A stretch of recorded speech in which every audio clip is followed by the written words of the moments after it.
Hello, this is Richard Bossart. I'm your experienced and certified expat tax consultant, and I understand you need help to determine whether you have to file a tax return, and if so, how to go about it. You know, the CPA tax guys and the tax lawyers do great work for corporations and wealthy people, but I can do your tax work for much lower fees and on a one-to-one basis and cover all the things you need to know to legally get out of paying any tax liability to the United States. Today, I'd like to take up the topic of what do you do if you're married to a foreigner? And these people are called resident aliens um, if they are living in your household, and you can use them as a tax exemption.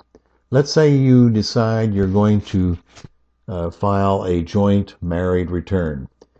The question here is, does your spouse earn a substantial income in the foreign country, him or herself? If so, you would probably be better off filing married separately. And of course, in the work I do with you, we can determine which case is to your better benefit. If she's a housewife, or let's say a teacher earning a rather low salary, uh, then you would file jointly. But in this case, you're required to include her income with yours. However, you get a better standard tax deduction and a personal exemption for her uh, or him if you file jointly.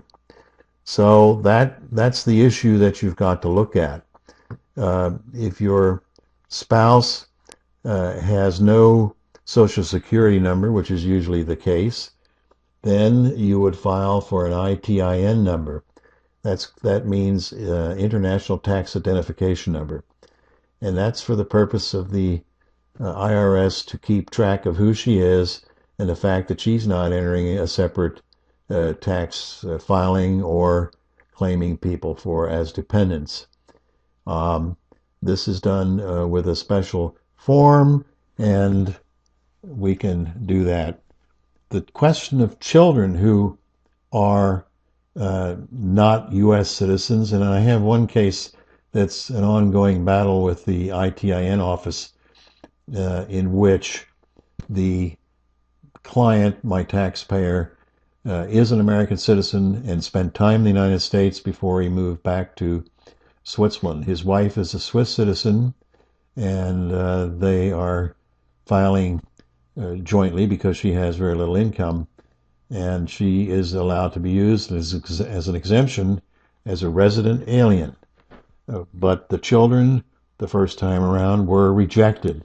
They did not yet live in the United States and therefore don't have any Social Security numbers until they have lived there. And these are matters to be taken up with an embassy or a consul general, and not as a tax matter.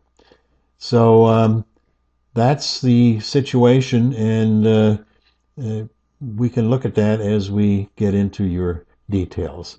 So if you need any more information or wish me to help you with your taxes, click below on the link to my website for further information and how to contact me. Thank you.